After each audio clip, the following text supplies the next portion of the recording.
Building Your 3-Foot World, an Apostoic article by guest author Terry Smith.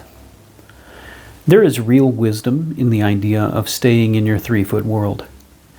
In moments of fear, grief, or uncertainty, the mind easily runs beyond its proper jurisdiction, dragging yesterday's regrets into today and borrowing tomorrow's trouble.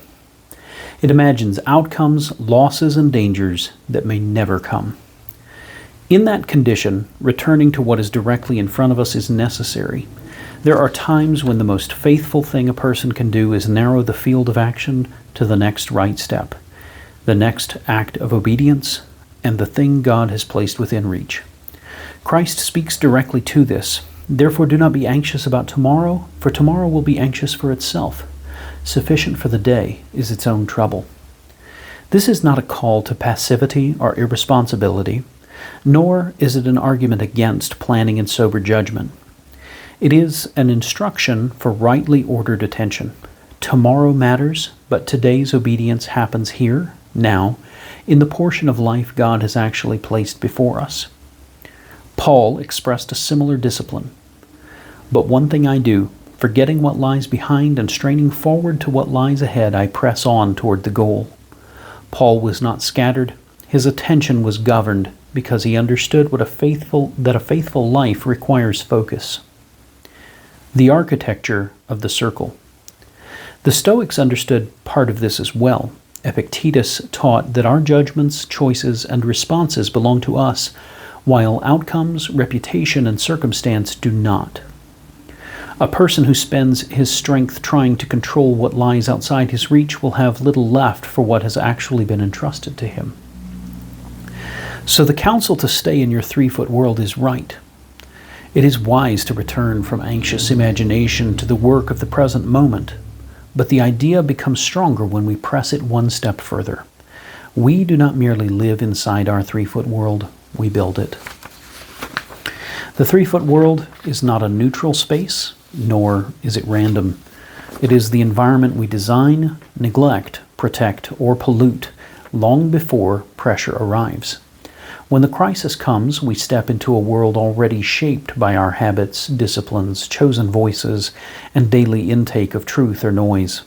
Everything we allow within reach is either making faithfulness easier or making failure more likely. The question then is not only, what can I control right now? The deeper question is, what have I allowed close enough to shape me? What voices instruct me? What habits are you forming? What weaknesses have I made convenient, and what distractions have I permitted to live inside the circle I will later have to stand in? Beyond self-command to stewardship. This is where Scripture takes the Stoic insight deeper. Scripture does not stop at self-command. It calls us to stewardship before God. We are not sovereign over the future, but we are responsible for what has been entrusted to us. Preparation is not the same as anxiety. Anxiety tries to control tomorrow. Stewardship orders what God has placed within reach today.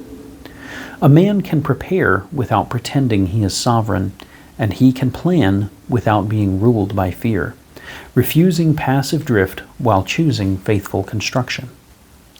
Jesus' image of the wise man building his house on the rock belongs in this conversation. The foundation is laid before the rain falls, the floods come, and the winds beat against the house. The storm reveals the foundation. It does not build it. The same is true of the soul. The person we become under pressure is not created by the pressure. He is revealed by it. Character, wisdom, and steadiness are formed through repeated obedience, hidden decisions, and habits practiced long before the pressure becomes visible. What is practiced in private eventually defaults into instinct under strain. Many people want peace in the storm while building daily rhythms of chaos. They want clarity under pressure while feeding distraction, and faith in crisis while keeping truth distant. Then the storm comes, and they wonder why they feel unstable. But the issue is rarely the size of the storm, it is the condition of the 3-foot world they carried into it. Good intentions rarely survive a poorly ordered life. Under pressure, the structure closest to us takes over. The architectural principle.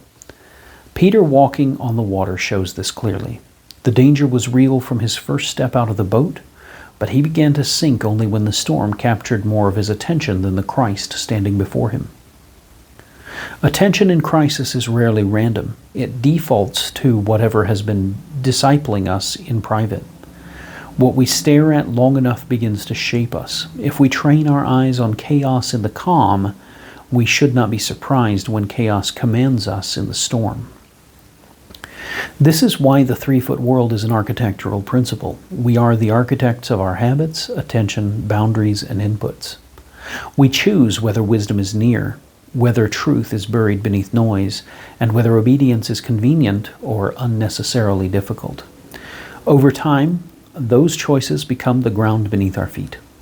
This does not deny suffering, nor does it deny that a faithful person can prevent any storm, nor does it suggest that a faithful person can prevent every storm. The rain falls on the built house too. The question is not whether storms will come, but what kind of foundation we are standing on when they do. Here, Stoicism and Scripture meet with force. Stoicism tells us to distinguish what is within our control. Scripture tells us to surrender what belongs to God. Steward what has been entrusted to us and build on the rock before the storm arrives.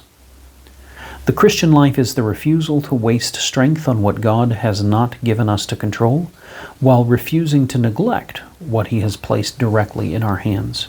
So yes, stay in your 3-foot world. When fear rises or grief overwhelms, bring the mind back to the responsibility of the moment.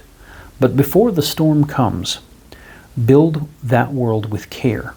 Put Scripture, prayer, and truth close. Remove what repeatedly weakens you. Stop making failure convenient and obedience difficult. Name what is inside your 3-foot world, because it is the only place where you survive pressure. It is the place where you prepare the person who will meet it. When the storm comes, stay in your 3-foot world, but before it comes, build the 3 feet you will have to stand on.